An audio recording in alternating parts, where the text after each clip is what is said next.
청개구리 이야기라는 전래동화를 아실 겁니다. 이 전래동화로 오늘 설교를 한번 시작해 보려고 합니다. 어느 연못에 늘 거꾸로만 하는 청개구리가 살고 있었습니다. 잘 아시죠? 청개구리 이야기. 나머지 개구리들이 개굴 울면 이 청개구리는 굴게 우는 그런 청개구리였습니다. 어느 날 엄마 개구리가 이 청개구리에게 이렇게 말을 합니다. 숲에 가지 마라. 숲에는 무서운 뱀이 있단다. 위험하니까 절대 가면 안 된다. 이 말을 듣고 청개구리는 그만 숲에 가고 말았습니다. 그리고 엄마가 예고했던 대로 무서운 뱀을 만나 큰 위기에 봉착했습니다. 그때 청개구리를 찾았던 엄마가 숲에 와서 그 위기에서 청개구리를 구했습니다. 그러나 안타깝게도 뱀에게 물리고 말았습니다. 시름시름 앓다가 이제 엄마가 죽을 때가 다 됐습니다. 그리고 청개구리에게 이렇게 유언을 남깁니다.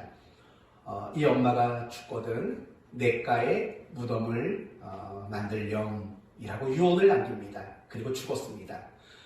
청개구리는 지금까지 자신의 태도에 잘못을 깨닫고 뉘우칩니다. 그리고 엄마 말대로 냇가에 엄마의 무덤을 만들었다라는 이야기입니다. 엄마가 왜 냇가에 무덤을 만들려고 했을까요? 의도는 이런 거죠. 늘 거꾸로만 하니까 냇가에 묻어달라고 해야지 산에 묻어줄 것을 알았기 때문입니다. 그게 엄마의 의도였습니다. 그러나 이 청개구리는 엄마의 그 의도를 알지 못하고 냇가에 무덤을 만든 겁니다. 이제 질문을 하겠습니다. 과연 이 청개구리는 엄마의 말에 순종한 것일까요? 불순종한 것일까요? 어때요, 여러분 생각은? 엄마의 말이라는 문자적인 측면으로 본다면 청개구리는 분명히 순종한 게 맞습니다. 그러나 엄마가 그런 말을 할 때 가지고 있었던 의도라는 관점에서 본다면 청개구리는 전혀 순종하지 못한 격이 되고 마는 겁니다.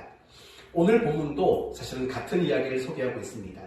안식일 계명에 순종한 것처럼 보이지만 실상은 전혀 순종하지 않았던 청개구리 같았던 종교 지도자들의 이야기를 다루고 있는 겁니다. 그러므로 오늘 말씀을 통해서는요, 진정한 순종이 무엇인가, 그리고 우리가 진정한 순종을 해야 하는 이유와 목적은 과연 무엇인가, 이 부분에 대해서 저희들이 함께 살펴보려고 합니다. 그러므로 오늘 말씀을 통해서 여러분 모두가 다짐하고 또 서약해야 하는 내용은 나도 진정한 순종하는 사람이 되어야겠다라는 이 다짐과 결심이 서약이 여러분에게 있기를 바랍니다. 오늘 본문의 배경은 지난주와 동일합니다. 안식일을 배경하고 있습니다. 6절을 보시면 예수님께서는 안식일에 한 회당에 가셨습니다. 그리고 그곳에서 사람들을 가르치셨습니다. 그리고 그 예수님이 가르치시던 그 회당 안에는 누가 있었냐면 오른손 마른 사람이라는 병자가 있었습니다. 이 사람은 아마도 오른손을 쓸 수 없는 병을 가진 사람인 것 같습니다. 마비가 왔던지 아니면 손이 굳어버렸던지 어떤 모양인지는 모르지만 오른손을 전혀 쓸 수 없는 병자가 그 속에 있었습니다. 그리고 조금 더 생각해 볼 수 있는 것은 이런 거죠. 어쩌면 그 오른손 병든 자는 종교 지도자가 예수님을 시험하고 예수님을 고발할 증거를 찾기 위해 준비해 놓은 사람일 수도 있다는 겁니다. 왜냐하면 7절 말씀을 보시면 충분히 그럴 만한 내용이 소개가 됩니다. 서기관과 바리새인들, 이들은 종교 지도자들을 말하는 겁니다. 예수를 고발할 증거를 찾으려 하여 안식일에 병을 고치시는가 엿보니, 이런 말이 나옵니다. 그러니까 지금 이 종교 지도자들이 회당에 있는 예수님을 주목해서 바라보는 이유가 뭐냐면 예수님이 병든 자를 고치나 안 고치나 그걸 감시하려고 회당에서 예수님을 주목하고 있다라는 말입니다. 그 말이 무슨 말입니까? 어쩌면 이 오른손 마른 자도 그들이 예수님의 흠을 잡기 위해서 데려다 놓은 사람일 수도 있다라는 말인 겁니다. 예수님도 물론 그 모든 것들을 알고 계셨습니다. 그럼에도 불구하고 8절 이하의 말씀을 보시면 어떤 내용이 나오냐면 예수님이 그 오른손 마른 자를 고쳐서 회복시켜주는 일이 나오게 되는 겁니다. 그 결과 종교 지도자들은 어떻게 하면 예수를 죽일까 서로 의논하게 되는 결과를 초래하게 됩니다. 우선 오늘 이 내용 가운데 여러분이 좀 기억하고 주목해 봐야 할 부분은 이런 겁니다. 예수님이 안식일에 병든 사람을 고치는 일을 했다. 요 부분, 요 대목을 여러분이 좀 염두를 해 주십시오. 그리고 이제 여러분에게 질문을 할 겁니다. 잘 생각해 보셔야 합니다. 예수님은 안식일 계명에 순종하셨을까요? 불순종하셨을까요? 분명히 예수님은 안식일에 사람을 고치는 일을 했습니다. 다시 묻습니다. 예수님은 순종했을까요? 불순종했을까요? 반대로 묻겠습니다. 예수님 당시 종교 지도자들은 안식일에 아무 일을 하지 않았습니다. 어떤 일도 하지 않았습니다.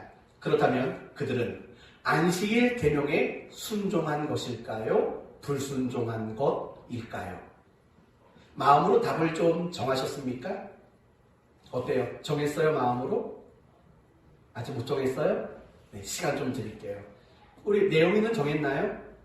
아직 못 정했어요? 시간 좀 드릴게요. 저는 손해볼 거 없어요. 설교 시간이 길어지는 것 뿐이지. 우리 은하는 정했습니까?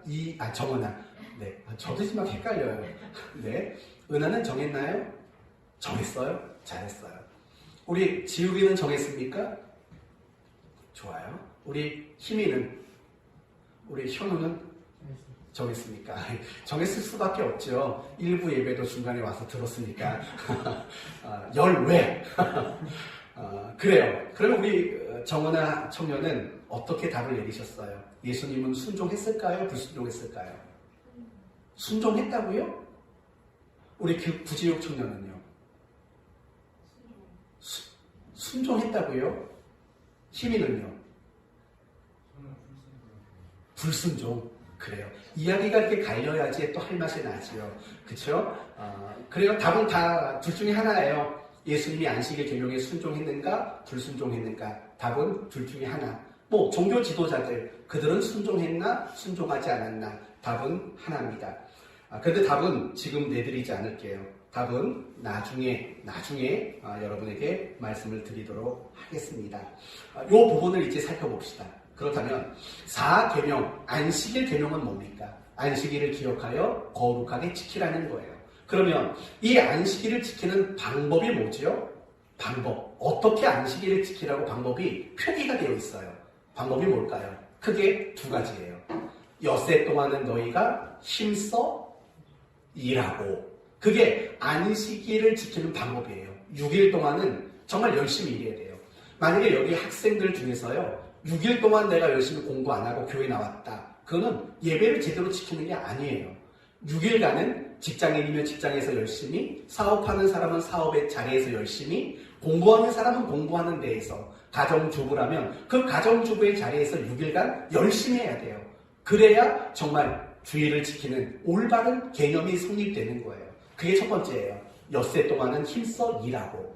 다음 두 번째 방법은 너와 내 자식과 내 종과 내 집에 있는 모든 가축과 너희 집에 온 모든 손님까지도 아무 일을 하지 말아라. 이 두 가지 방법으로 안식일을 기억하여 거룩하게 지킬 수 있는 거예요. 6일 동안은 열심히 일하지만 제7일째 되는 날에는 아무 일도 해서는 안 된다는 거예요. 이런 관점으로 예수님의 모습을 보세요. 병든 사람을 고쳤어요. 그게 순종일까요? 불순종일까요? 이와 비슷하게 알쏭달쏭한 이야기가 성경에는 많이 나와요. 그 중에 오늘은 여러분에게 두 가지만 더 이야기를 해드릴게요. 첫 번째는 역대하 30장을 보면 히스기야 왕에 대한 이야기가 나와요. 역대하 30장. 어떤 얘기냐면 히스기야 왕이 지금까지 지키지 않았던 유월절을 백성들과 함께 지키기로 결심하고 그 유월절을 새롭게 지키는 내용이 소개가 돼요. 그런데 이 역대하 30장의 이야기를 가만히 보면은요, 히스기야 왕이 지킨 유월절에는 크게 두 가지 문제점이 발견돼요. 첫 번째 문제점은 날짜가 틀렸어요. 하나님의 유월절을 지키라고 명하신 날짜는 1월 14일이에요. 1월 14일. 그러나 히스기야 왕과 유다 백성들이 지킨 날짜는 2월 14일이에요. 2월 14일. 그리고 또 하나의 문제점은 무엇이냐면 이 유월절을 지키는 기간의 문제예요. 하나님은 유월절을 7일간 지키라고 했어요. 7일간, 한 주간. 그런데 히스기야 왕은 유월절을 14일을 지켰어요. 그 2주간을 지켰다는 거예요. 그러니까 결국 두 가지 문제점을 발견하는 거죠. 날짜가 틀렸어요. 그리고 유월절을 지키는 그 기간도 분명히 틀렸어요. 그렇죠? 그러면 여러분에게 묻겠습니다. 히스기야 왕은 유월절을 지키라는 하나님의 말씀에 순종한 걸까요? 불순종한 걸까요? 이것도 여러분 마음에 답을 가지셔야 돼요. 한 사람의 이야기만 더 해볼게요. 사도 바울의 이야기를 한번 해봅시다. 여러분, 사도 바울은 복음을 위해 귀하게 헌신한 사람이에요. 그런데 사도 바울은 보통 일반 사도와 다른 게 두 가지가 있어요. 어떤 두 가지 차이점이 있냐면 첫째는 대상이 달라요. 보통 사도들은 대부분이 유대인들을 대상으로 복음을 전하는 유대인이 주 대상인 사역이었어요. 하지만 바울의 사역은 누가 대상이었죠? 유대인이 아니었어요. 누구죠? 이방인들. 그쵸? 이방인들 또는 넓은 의미로 말하면 흩어진 디아스포라들, 흩어진 유대인들. 하지만 대부분은 이방인들이 사역의 주된 대상이었어요. 이게 차이점이에요. 그리고 또 하나의 차이점이 있어요. 그건 뭐냐면 사역을 할 때 자비량 사역을 했다는 거예요. 여러분 자비량이라는 게 뭔지 혹시 아시나요? 자비량. 교회나 또는 누군가에게 사역비, 선교비 또는 생계비 이런 거를 지원을 안 받고 내가 일을 해서 돈을 벌어 사역을 하는 거. 그걸 자비량 사역이라고 말해요. 보통 대부분의 사도들은요. 교회에서 생계비와 또는 어떤 사역비를 지급을 받았어요. 제공을 받았어요. 그걸 받아서 생활하면서 사역을 했다고요. 그러나 바울의 경우는 달랐다는 거예요. 바울은 어떤 교회로부터 사역비나 선교비를 제공받지 않았어요. 딱 한 군데 빌립보 지역에서 복음을 전할 때만 빌립보 교회에서 그 모든 비용을 제공받았어요. 나머지는 거의 대부분은 자비량이었어요. 왜냐하면 바울은 가지고 있는 어떤 기술이 있었기 때문에 그래요. 어떤 기술이냐면 당시에는 로마가 많은 나라를 계속 점령하고 나라를 확장해가는 시기였잖아요. 그때 군용 장비가 많이 필요했다고요. 특히 바울의 경우에는 군용 천막을 만드는 기술이 굉장히 좋았어요. 그걸 가지고 바울은 스스로 돈벌이를 냈고 자기가 번 돈을 가지고 선교비도 쓰고 생계비도 쓰는 이런 식의 자비량 사역을 했다는 거예요. 그렇다면 여러분, 나머지 사도들은 거의 다 교회에서부터 선교비와 생계비를 지원받았어요. 바울은 안 받은 거예요. 왜 안 받았을까요? 자기가 사도가 아니라고 생각했을까요? 아니죠. 사도행전 9장을 보면 다메섹에서 그는 예수님을 만나고 이방인의 사도로 부름받았다라고 분명한 부르심을 받았어요. 콜링을 받았다고요. 자기가 사도라는 걸 의심하지 않았어요. 그런데도 안 받은 거예요. 왜 안 받았을까요? 혹시 이런 고민 때문일까요? 과연 교회로부터 생활비를 공급받는 거 그게 성경적인가? 라는 고민이 있어서 안 받았을까요? 사실은 그것도 아니에요. 왜냐하면 성경을 보면은 하나님의 일을 하는 사람들은 당연히 교회로부터 생계비를 지원받는 것이 마땅한 일이라고 성경은 말하고 있기 때문에 그래요. 예를 들면 마태복음 10장에 그런 말이 나와요. 예수님이 제자들을 전도 여행 보내시면서 이런 말씀을 하셨어요. 여행을 위하여 배낭이나 두벌 옷이나 신이나 지팡이를 가지지 말라. 이는 일꾼이 자기의 먹을 것 받는 것이 마땅함이라. 내가 필요한 거 챙겨가지 말라는 거예요. 왜냐하면 하나님의 일꾼이라면 당연히 누군가에게 공급받는 것은 마땅한 일이다. 이렇게 말하는 거예요. 누가복음 10장에도요. 그 집에 유하며 주는 것을 먹고 마시라. 일꾼이 그 삭슬, 그러니까 보상을 말하는 거예요. 그 필요한 보상을 받는 것은 마땅하니라. 이 똑같은 얘기를 하고 있어요. 마태복음 10장이나 누가복음 10장 모든 구절에서요. 하나님의 일을 하는 사람은 당연히 교회로부터 모든 필요한 것들을 제공받는 것이 마땅하다. 이렇게 말한다고요. 좀 다르게 말한다면 이 마땅하다라는 말은 명령인 거예요. 교회는 당연히 그 사역을 하는 사람의 생계를 책임져 주는 것이 명령이라는 거예요. 그래서 고린도전서 9장 말씀을 보시면 이런 말씀이 있어요. 어찌 나와 바나바만 일하지 아니할 권리가 없겠느냐? 누가 자기 비용으로 군 복무를 하겠느냐? 이렇게 말해요. 무슨 말이냐면 다른 사도들은 다 생계비를 지원받는다는 거예요. 그러나 자기는 지원받지 않는 거예요. 그러나 권리가 없기 때문에 안 받는 건 아니라는 거예요. 그걸 설명하기 위해서 군 복무하는 자가 어찌 자기 비용으로 군 복무를 하겠느냐 이 말을 하는 이유가 나는 당연히 이 선교를 하면서 내가 당연히 선교비를 받고 생계비를 받는 거 당연하다 권리가 있다라고 주장을 하는 거죠. 당연한 거 아니겠어요? 여러분 다 군대 갔다 와 봤잖아요. 우리 서진이도 군대 갈 거예요. 얼마나 좋은지 몰라요. 군대 가는 게 좋다고 말하는 이유는 오늘 본문과 관련돼서는 월급이 엄청 올랐어요. 옛날에 목사님이 군대 다닐 때는 좀 짧은 거 갔다 왔어요. 알죠? 아침에 갔다가 저녁에 집에 오는 거. 그 짧은 걸 갔다 왔는데 월급이 처음에는 만 몇천 원이었다가 상병 만기 제대 아니죠. 아무튼 제대를 할 때쯤 되니까 한 2만 몇천 원으로 오르더라고요. 근데 요즘에는 병장 월급이 얼마쯤 되는지 혹시 아세요? 우리 내영이가 마지막에 받은 월급이 얼마니? 50 얼마를 받아요? 근데 이 월급이 더 올라간다고 하죠. 그쵸? 생각이 있는 분들은 다시 복무하세요. 우리 지욱이는 누가 봐도 장교 출신 딱 어울리는데, 그거 괜찮은데 한번 고민해봐요. 여하튼 그런 거예요. 내가 군대 갔는데 내 돈 주고 군복 사 입는 사람 보셨어요? 내 돈 주고 총 사는 사람 보셨어요? 가끔씩 직구준 장난할 때 써먹는 거죠. 입영할 사람 앞에 두고 너 돈 준비했어? 군대 들어가면 총도 사야 돼. 이런 농담은 좀 많이 쳤죠. 허나 그거 아니죠. 군에 들어가면 먹는 거, 입는 거, 필요한 것들은 사실은 나라가 다 제공한다고요. 그 원리 속에서 바울이 말하는 거예요. 나도 당연히 그런 걸 제공받을 권리가 있다라고 말해요. 그러나 중요한 건 뭐예요? 분명히 하나님의 일을 하는 사람은 당연히 그 제공하는 것들 공급받을 권리가 있어요. 그건 명령이에요. 그런데 바울은 어떤 사역을 했다고요? 자비량을 했다고요. 자비량. 안 받았다고요. 교회가 제공하는 것들을 거절하고 자기가 일해서 번 돈으로 선교를 했다고요. 그러면 묻습니다. 과연 바울은 하나님의 그 명령 말씀에 순종한 걸까요? 불순종한 걸까요? 이것도 여러분은 답을 내셔야 돼요. 답이 다 정리되셨으면 이제 여러분의 답이 맞는지 채점을 한번 해보도록 합시다. 이제 그 답을 여러분에게 제공합니다. 먼저 안식일에는 아무 일도 하지 말라고 하나님은 명령했어요. 그러나 예수님은 안식일에 병을 고치는 일을 하셨어요. 그것은 아주 훌륭한 순종이에요.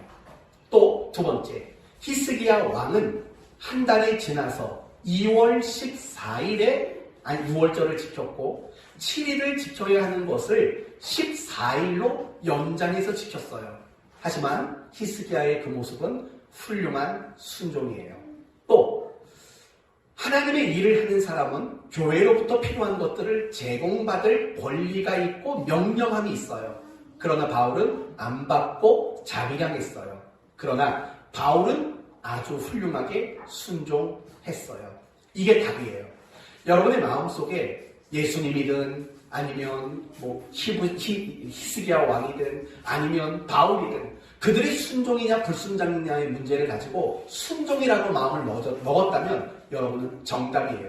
그러나 반대로 불순종이요 이런 생각을 했다면 여러분의 답은 오답입니다. 그렇다면 이제 왜 그들의 모습이 진정한 순종, 훌륭한 순종인가 그 부분을 여러분에게 확인시켜 드리도록 하겠습니다. 답은 사실은 굉장히 간단해요. 정답은 무엇이냐면 하나님이 그런 명령, 하나님이 그런 말씀을 하셨을 때 가지고 있던 의도가 있기 때문이에요. 그리고 하나님이 어떤 말씀을 하셨을 때 가지고 있는 정신이 있고 하나님이 어떤 말을 하셨을 때 의도하는 바가 있었어요. 그런데 예수님이든 히스기야든 사도 바울이든 일치했다는 거예요. 하나님이 가지고 있었던 의도와 하나님이 가지고 있었던 그 마음과 일치하는 행동을 나타낸 거예요. 그렇기 때문에 예수님, 히스기야, 바울 문자적으로 보고 표면적으로 보면 그들은 불순종하는 것처럼 보이지만 실상은 훌륭한 순종이 될 수 있다라는 거예요. 이 부분이 굉장히 중요한 거예요. 사랑하는 성도 여러분, 진정한 순종이란 결국은 이런 거죠. 문자적인 요구를 따라가는 거, 그건 진짜 순종이 아니에요. 진정한 의미의 순종은 하나님이 그런 문자적인 메시지를 우리에게 제시하실 때 가지고 있었던 의도와 하나님의 마음, 그것을 따라가고 그것을 담아내는 행동을 할 때 그게 바로 성경이 말하는 진짜 훌륭한 순종이다. 이렇게 말할 수 있다는 거예요. 먼저 예수님의 이야기를 이 근거로 한번 확인해 보도록 합시다. 안식일을 지키는 방법이 두 가지라고 했어요. 첫째는 힘써 6일을 일하는 것. 그리고 또 한 가지는 뭐죠? 아무 일도 하지 않는 것이라고 했어요. 그렇다면 하나님은 왜 안식일에 아무 일도 하지 말라고 명령하셨을까요? 혹시 아무 일도 하지 않는 것 그 자체가 의도였을까요? 이 부분을 어떻게 생각하십니까? 하나님이 안식일에는 아무 일도 하지 말라라고 명령하셨는데 일하지 않는 것, 거기까지가 하나님의 의도였을까요? 사실은 그렇지 않다라는 거예요. 하나님은 일하지 말라고 명령하셨을 때에는요, 일하지 않는 것보다 더 중요한, 더 큰 의도를 하나님은 가지고 있었다라는 거예요. 그게 무엇인가 생각해 봅시다. 성경에는 10계명에 관련돼서 두 본문에 기록이 되어 있어요. 첫째는 출애굽기 20장에 10계명이 기록되어 있고 또 하나는 신명기 5장에 기록이 되어 있어요. 그런데 이 두 본문은요, 이 안식일을 지켜야 하는 이유에 대해서는 각각 다르게 설명을 해요. 먼저 출애굽기 20장에서 안식일에 아무 일도 하지 말아라. 그 근거를 무엇으로 제시하냐면 하나님이 6일간 세상을 창조하셨고 제7일에 안식하셨다. 창조 사건을 근거로 안식일에 일하지 말라고 말해요. 신명기 5장에서는 다른 걸 근거로 말해요. 뭘로 근거로 해서 말할까요? 너희가 애굽의 종이었을 때 내가 너희를 애굽에서 건져냈다. 출애굽 사건을 근거로 그들을 해방시키고 구원하신 사건을 근거로 너희들은 안식일에 아무 일도 하지 말아라. 이렇게 명령을 하고 있다는 거예요. 그런데 여러분, 결국은 안식일에 일하지 말라는 것은요, 두 가지 사건을 염두하고 한 말이에요. 첫째는 창조 사건, 두 번째는 출애굽 사건을 염두하고 그걸 이야기한 거예요. 그런데 이 창조 사건이나 출애굽 사건은 모두 공통적인 메시지가 담겨 있어요. 어떤 메시지가 담겨 있냐면 하나님이 사랑하시고 그래서 하나님이 은혜를 베푸셨다라는 메시지가 담겨 있어요. 여러분, 하나님이 6일간 창조하시고 가장 마지막에 창조하신 게 인간이라는 걸 알 거예요. 그것은 무엇이냐면 하나님이 세상을 창조하신 이 모든 창조는 결국 누구를 위한 창조냐면 하나님 자기 자신만이 아니에요.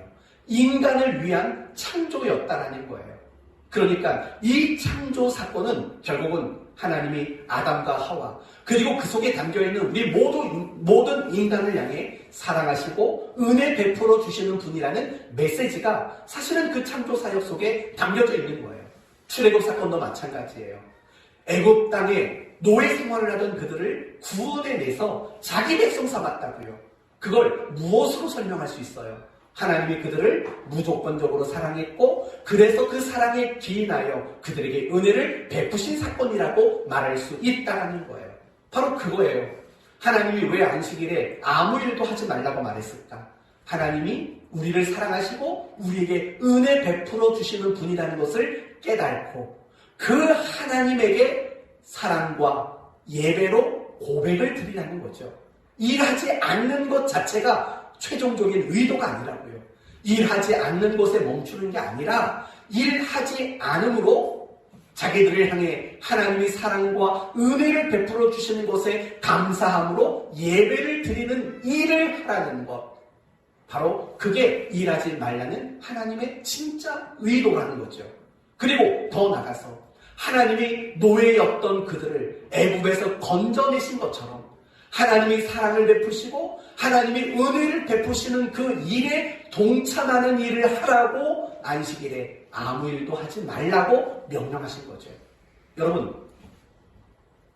이해가 되는 거죠? 이 부분을 잘 정리하셔야 돼요. 하나님이 안식일에 아무 일도 하지 말아라. 일하지 않는 것이 의도의 전부가 아니라는 거예요. 일하지 말아라. 자기를 위해서 일하지 말아라. 그러나 하나님을 사랑하고 하나님을 예배하는 일, 하나님께 감사를 고백하는 일 하라. 그리고 더 나아가서 하나님이 너희에게 사랑과 은혜를 베푸신 것처럼 너희도 이웃에게 사랑과 은혜를 베푸는 바로 그 일을 하라. 이게 바로 일하지 말라라는 안식일을 지키라는 그 계명이 의도하는 가장 중요한 내용이고 그게 바로 하나님의 마음이었다라는 거예요. 그래서 예수님이 9절에 하신 말씀이 뭔가 보세요. 9절. 예수께서 그들에게 이르시되 내가 너희에게 묻노니 안식일에 선을 행하는 것과 악을 행하는 것, 생명을 구하는 것과 죽이는 것 어느 것이 옳으냐? 지금 예수님은 두 가지를 언급하고 있어요. 선을 행하는 것, 생명을 구하는 것. 가만히 보세요. 선을 행하는 것, 생명을 구하는 것. 여러분, 이 얘기가 무엇에 축소판인지 아시겠어요?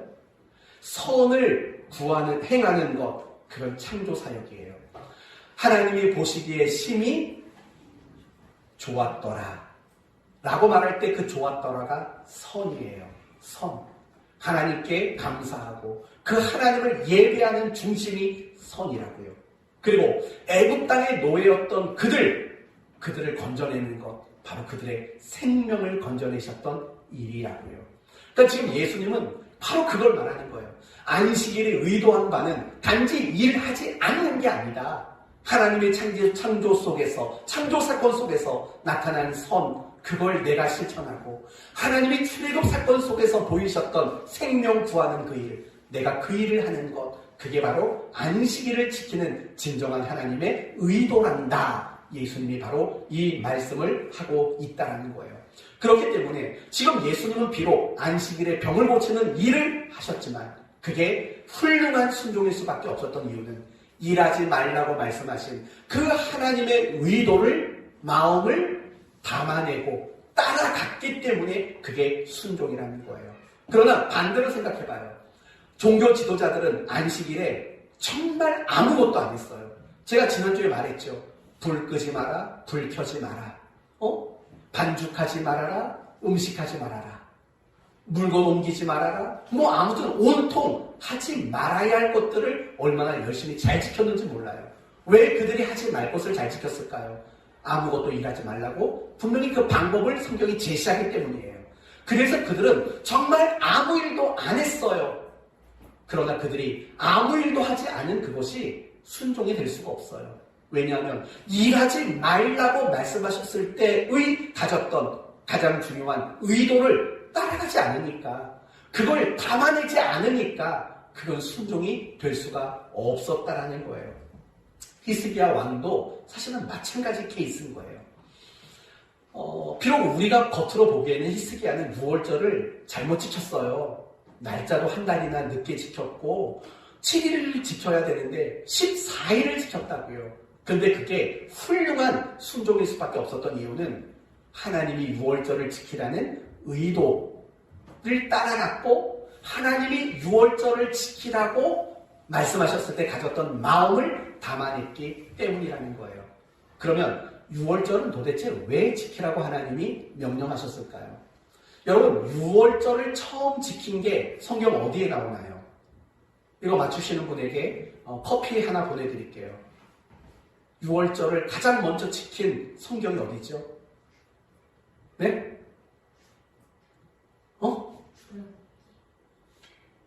맞아요. 출애굽기예요. 스무디로 바꿔줄게요. 커피 보내면 아빠 몫이 될 거니까 스무디로 바꿔줄게요. 와, 정말 놀라워요. 맞아요. 6월절을 처음 지킨 게 바로 출애굽기에 나와요. 언제냐면 10번째 장자의 죽음 재앙이 예고가 됐잖아요. 그때 하나님이 이스라엘 백성들에게 뭐라고 말씀하시냐면 양을 잡아서 그 피를 문 좌우에 기둥에 바르라고 명령을 하셨어요. 그러면 장자를 죽이는 천사가 그 집을 넘어간다. 이걸 6월이라고 말해요. 그 6월절은 바로 거기서부터 시작이 됐어요. 대단해. 네, 정말 맞아요. 그거예요. 그렇다면 이 6월절을 지키라고 명하신 의도는 뭘까요? 하나님이 이스라엘을 건져주시고 생명을 살려주신 거에 대한 감사하는 마음이에요. 그리고 하나님만을 전적으로 섬기겠다라는 그 마음에서 6월절을 지키라고 말하는 거예요. 왜냐하면 이스라엘 백성들의 애굽에서 나온 이유는 단지 해방만이 목적이 아니에요. 더 이상 애굽에 있는 모든 우상에서부터 깨끗이 차단하겠다라는 의도가 애굽 땅에서 나오는 의도거든요. 그러니까 결국 6월절이란 감사, 그리고 하나님만을 섬기겠다. 이 두 가지가 핵심이 되는 그 내용이 6월절을 지킨다는 의도인 거예요. 그러면 생각해봐요. 히스기야는 왜 1월 14일이 아닌 2월 14일의 6월절을 왜 지켰을까요? 왜 한 달 연기했을까요? 바로 이런 이유 때문이라고 역대하 30장은 말해요. 그 당시만 해도 6월절을 안 지켰어요. 6월절을 안 지켰다는 거는요, 그만큼 신앙적으로 무너져 있다는 거예요. 그러니까 단적인 예로 이 유다 땅 구석구석마다 뭐가 있었냐면 우상의 제단이 있었어요. 굉장히 여러 나라의 우상들을 숭배하는 이 제단들이 곳곳에 있었다고요. 만연돼 있었다고요. 그런데 여러분 생각해봐요. 6월절을 지키려고 하는데 의도가 뭐라고요? 6월절? 감사. 하나님만 섬기겠다. 이게 초점이 되는 거잖아요. 근데 아니 감사하고 하나님만을 섬기겠다고 한 사람들인데 여전히 자기가 살고 있는 지역에는 우상의 제단이 있어요. 우상들이 세워져 있다고요. 그게 어떻게 하나님만을 섬기겠다는 모습이 됐냐고요. 히스기야 왕이 그래서 명령을 하죠. 이 땅에 있는 모든 우상을 철거해라. 모든 우상의 제단을 다 부수어라. 명령을 한다고요. 그래서 백성들이 그 일을 하기 시작했어요. 그런데 워낙 많아서 그게 1월 14일 이전에 끝나지를 못하는 거예요. 그러니까 히스기야 왕이 어떤 결단을 내리냐면 늦어도 좋다. 다 부수고 다 철거할 것들 그거 다 하고 그러고 나서 6월절을 지키자. 이래서 2월 14일이 된 거예요. 그러니까 6월절을 지켜야 하는 진짜 의도가 그 속에 담겨져 있잖아요. 하나님만 섬기겠다. 그래서 정당한 거예요. 7일을 지켜야 되는데 왜 14일을 지킵니까? 7일을 지켰어요. 근데 그들 마음속에요. 지금까지 잃어버렸던 감사가 막 샘솟기 시작하는 거예요. 하나님께 대한 감사가. 그러니까 그들이 이 감사하는 마음 중단할 수 없습니다. 우리 하나님께 더 많이 감사합시다. 더 기뻐합시다. 그래서 7일을 연장한 거라고요. 뭐가 문제예요? 하나님이 6월절을 지키라고 말씀하신 데는 두 가지 초점이 있다고 했어요. 하나는 하나님께 대한 감사, 또 하나는 하나님만을 섬기겠다라는 거. 한 달을 미룬 것은 하나님만을 섬기기 위함이요. 또 7일을 연장한 것은 하나님을 향한 감사가 중단될 수 없었던 감사의 뜨거움이 있었던 거죠. 뭐가 문제예요? 훌륭한 거죠. 잘 지킨 거죠. 이제 바울의 이야기로 또 설명해 볼게요. 성경은 생계비를 지원받으라고 명령했어요. 하지만 바울은 안 받았어요. 자기량 사역했어요. 그게 왜 훌륭한 순종일까요? 이 점을 이해하시려면 마태복음 10장과 누가복음 10장에 나오는 하나님의 일꾼은 그 필요한 것을 공급받는 것은 마땅한 일이다. 이렇게 말씀하신 의도를 생각해야 돼요. 뭐라고 말씀하셨냐면 두 벌 옷도 챙기지 말고 가방도 챙기지 말고 이것저것 챙기지 말고 바로 출발해라. 이렇게 명령을 하신다고요. 왜 주님은 그렇게 빨리 가라고 명령하실까요? 시급하니까. 그래서 마태복음 10장에 이런 말이 나와요. 천국이 가까이 왔다. 이 말은 무슨 말이냐면 이제 굉장히 복음을 전하는 일들이 급하게 이루어져야 되는 거예요. 그런데 여러분 생각해봐요. 복음을 빨리 전해야 되는데, 급하게 해야 되는데, 가방 챙겨, 내가 필요한 물건 항목을 정해 써, 내가 제대로 챙겼나 꼼꼼히 따져, 신발 2개, 3개가 필요할까, 이런 고민이나 하고 있어. 그럼 여러분, 그 복음을 급하게 전해야 되는 그 시급한 상황 속에서 물건들을 하나씩 차근차근 여러 개 꼼꼼히 챙기는 게 과연 효과적인 일이겠냐고요. 하나도 효과적인 일이 아니에요. 그러니까 말씀하시는 거예요. 걱정 마. 하나님이 책임져 줄 거니까 그냥 입고 있는 옷 그대로 지팡이나 하나 들고 빨리 나가. 복음의 시급성에 걸맞는 모습이 바로 그 모습이기 때문인 거예요.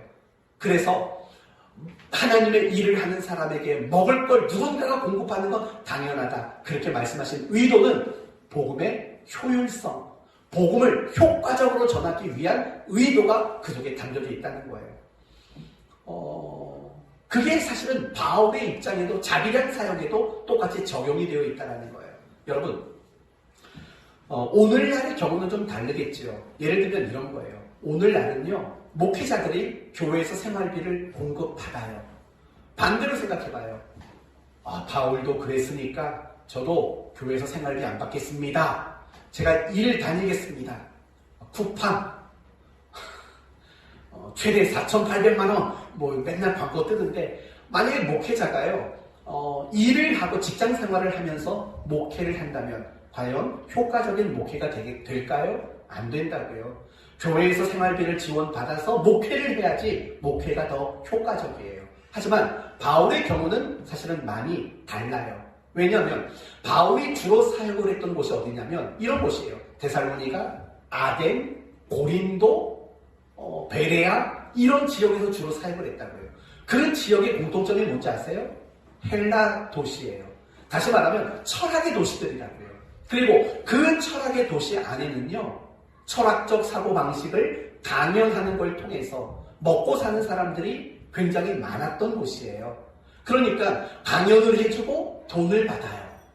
그런 문화고 그런 풍토라고요. 그렇다면 바울이 그런 지역에서 교회에서 어떤 필요를 공급받고 말씀을 전하고 하면 어떻게 오인받기 쉽냐면, 바울은 많은 철학자 중에 하나이구나, 또 바울이 전하는 그 이야기는 그냥 철학적 사고 중에 하나에 불과하구나, 이런 식으로 복음이 전락하고 또 복음이 왜곡될 수 있는 충분한 토대였다라는 거예요.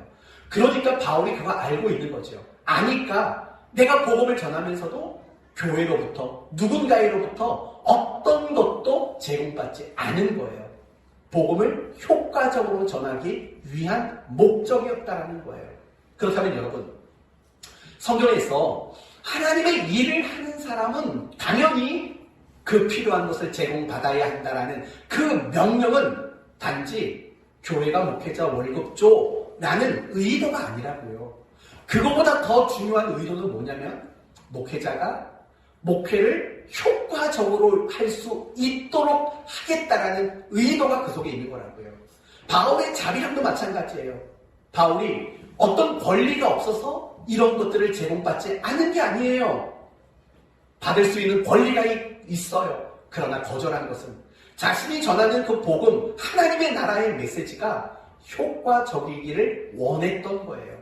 그것 때문에 받지 않는 거예요. 그러니까 마땅히 일할 자가 필요한 것을 제공하는 것이 당연하다. 명령은 결국 무슨 의도냐면 효과성을 말하는 거예요. 효과적인 복음사역.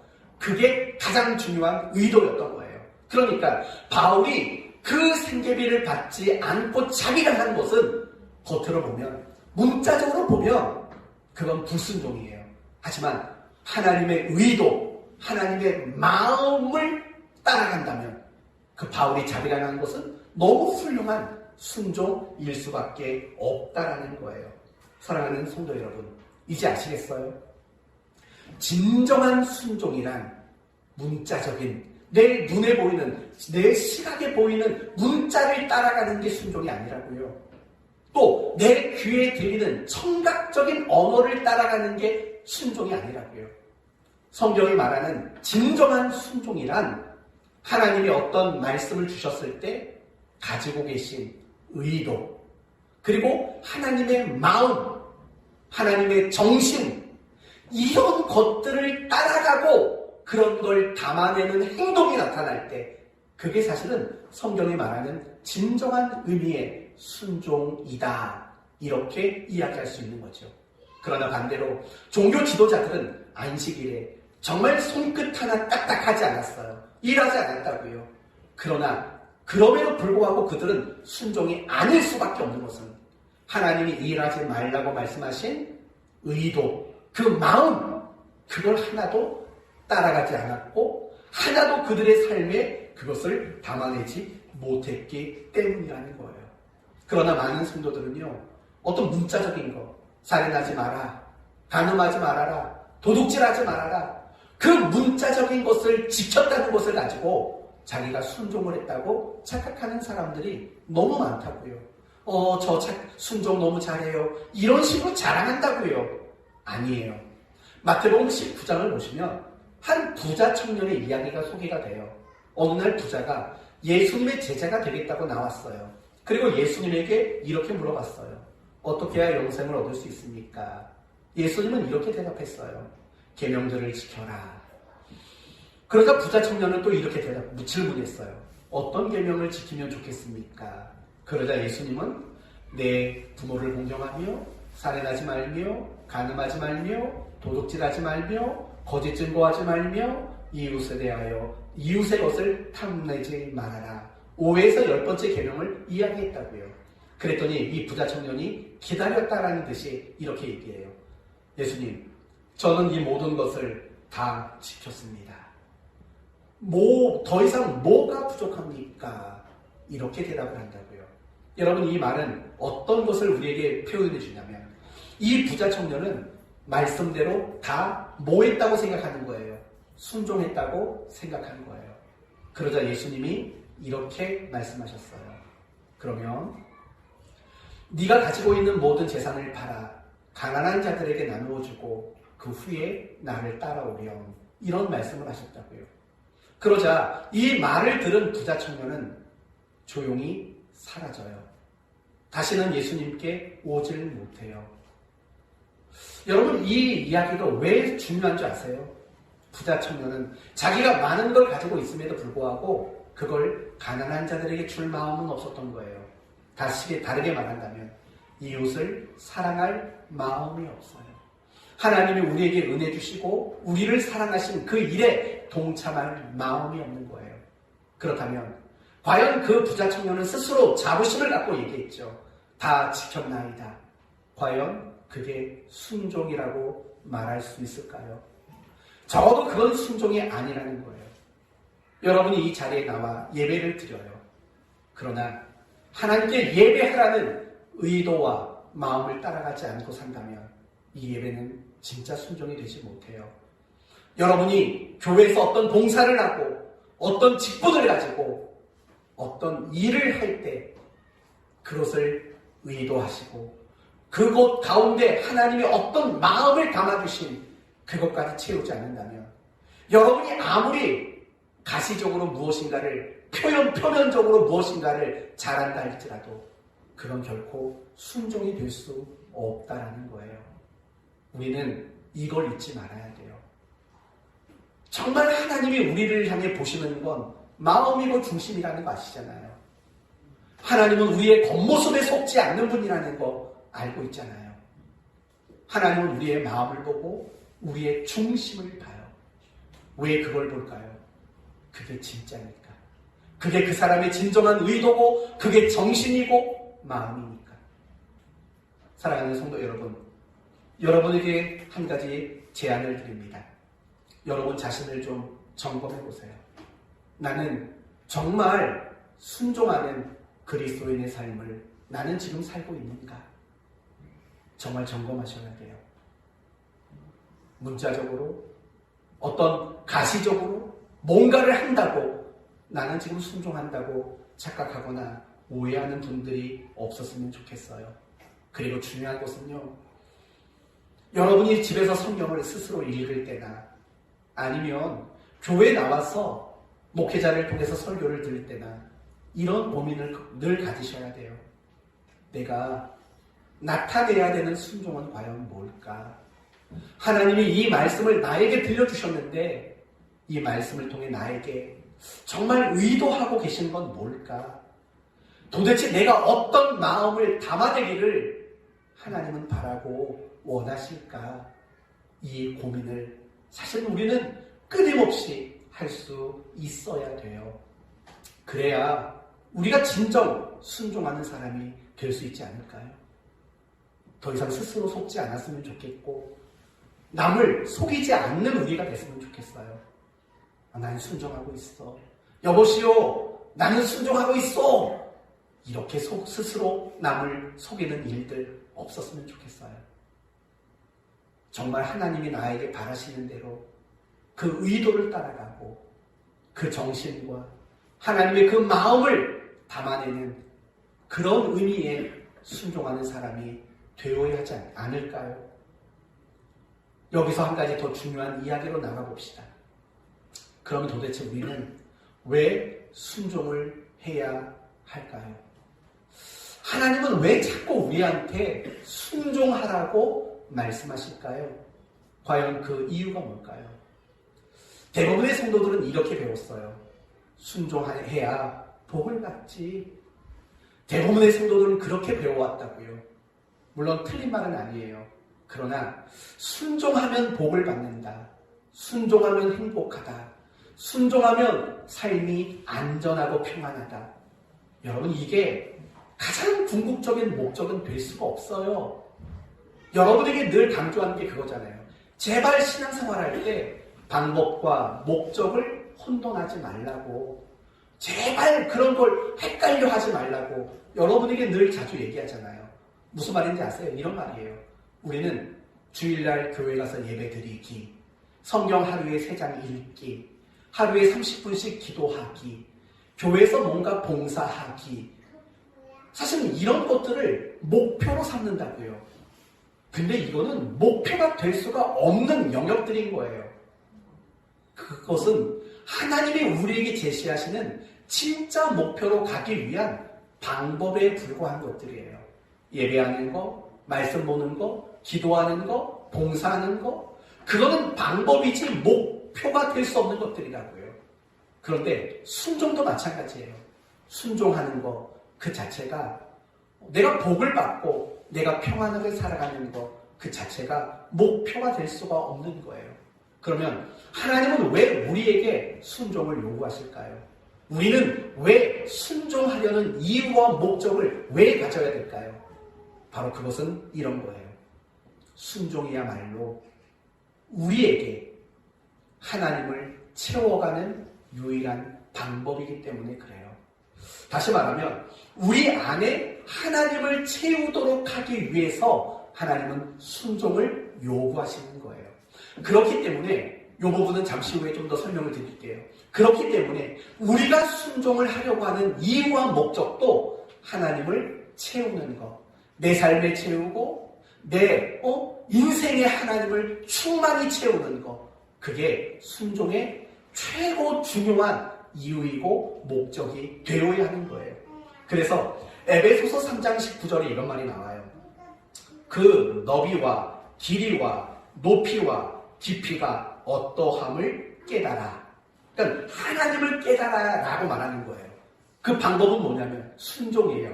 순종으로 하나님을 깨달아 하나님의 모든 충만하신 것으로 너희에게 충만하게 하시기를 구하노라.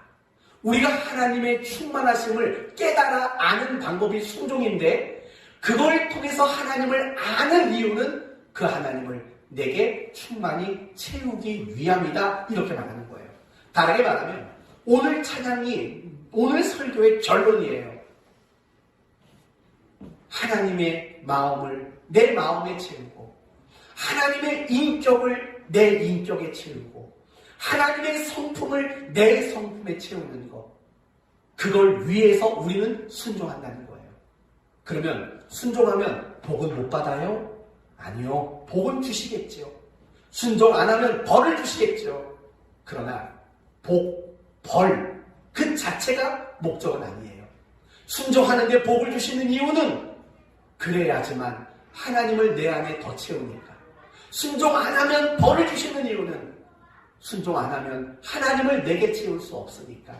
벌을 줘서라도 순종을 시켜서 또는 복을 줘서라도 순종을 시켜서 하나님을 우리의 인격과 우리의 성품과 우리의 인생과 우리의 삶에 채우기 원하시니까. 그래서 복과 벌이 그렇게 등장할 수밖에 없는 거죠. 사랑하는 성도 여러분, 제가 일부 예배 때도 예를 들은 건데 부모는 잔소리를 되게 많이 한다고요. 그리고 여러분, 저는 가지고 있는 어떤 특별한 기질이 있어요. 그 기질은 꼼꼼함이에요. 지나치게 꼼꼼해요. 그게 저를 되게 힘들게 하고 남을 굉장히 힘들게 해요. 예를 들면 이런 거예요. 저는 지금은 많이 이런 걸 벗어났지만 옛날에는요, 연필을 정리할 때도 가장 긴 연필 오른쪽, 그것보다 약간 작은 게 그 옆. 왜 웃어요? 김선 시사님, 본인도 그런 거 아닙니까? 아, 그래요? 저는 그래요. 그러니까 제가 딸 어릴 때부터 무슨 잔소리를 했겠어요. 썼던 물건 잘 정리해. 이 잔소리를 엄청 했다고요. 그래서 어느 날 우리 딸내미가 어떤 행동을 하는데 가만히 보니까 제가 좀 뜨끔하고 놀랐어요. 필통을 열더니 연필을 꺼내는 거예요. 그러니 그 열심히 깎는 거예요. 그 연필 깎기 있잖아요. 왜 깎지? 내가 봐도 더 쓸만한데. 이 딸은 찔러서 피가 날 정도로 뾰족한 연필심을 원하는 거예요. 그러니까 연필을 뾰족하게 깎아서 필통을 채워놓더라고요. 누굴 닮았겠냐고요. 당연히 저를 닮은 거예요. 제가 이 얘기를 드리는 이유는 이런 거예요. 부모의 말을 원하든 원하지 않든 자꾸 듣고 따라가다 보면은요, 부모를 닮아가게 된다는 걸 말하는 거예요. 순종의 개념이 그런 거예요. 하나님은 우리에게 용서해라, 인내해라, 기다려라, 사랑해라, 견뎌라, 관용해라, 자비해라, 불쌍히 여겨라, 뭐 많은 말씀들을 우리에게 주시잖아요. 우리가 그걸 따라가면은요, 어떤 현상이 일어나냐면 우리가 하나님을 닮아가게 되는 일들이 일어나게 된다는 거예요. 그게 순종의 이유예요. 그게 순종의 목적이라고요. 그 이유와 목적을 알아야지만 우리는 진정한 순종이 가져다 주는 그 가치를 얻을 수가 있는 거예요. 많은 사람들이 순종한다고 하지만 하나님을 닮지 못하고 있어요. 이유가 뭔지 아세요? 순종의 진짜 이유를 모르는 거고요. 그러다 보니까 늘 문자적인 순종에만 멈추는 거예요. 그러니까 아무리 겉으로는 순종하는 것처럼 보이지만 하나님을 도무지 닮지 않게 되는 거예요. 그런 일이 있어서는 안 되죠. 사랑하는 성도 여러분, 여러분이 순종해야 되는 이유는 하나님의 인격과 하나님의 성품을, 하나님의 모든 것을 여러분의 인생 속에 충만히 채우는 것, 닮아가는 것, 그게 순종의 이유이고 목적이라는 것 꼭 기록하는 여러분 되시기를 바랍니다. 이제 오늘 말씀을 마치겠습니다. 순종은 제사보다 낫습니다. 하나님이 바라는 건 어떤 종교적인 많은 행위들을 바라는 게 아니에요. 순종을 바라요. 왜냐하면 그 순종을 통해서 비로소 우리는 하나님을 닮아가게 되기 때문인 거예요. 내가 신앙생활을 오래 했는데 하나님을 닮아내는 일들이 없다면 그건 여러분이 진짜 순종을 하지 않은 거예요. 진정한 순종은 뭐라고요? 하나님이 어떤 말씀을 하셨을 때 그 말씀의 의도와 정신과 마음을 따라가고 담아내는 순종, 그게 진짜 순종이라는 거예요. 그게 아니면 순종하는 것처럼 보이지만 결국 순종이 아닌 거고, 순종이 아니기 때문에 신앙생활을 오래 했어도 하나님을 닮아가는 모습들이 내게 나타나지 않게 되는 거예요. 그러므로 저는 여러분 모두가 예수님처럼, 히스기야 왕처럼, 그리고 바울처럼 하나님의 의도, 정신, 마음을 따라가고 담아내는 진정한 순종의 사람이 되기를 바라요.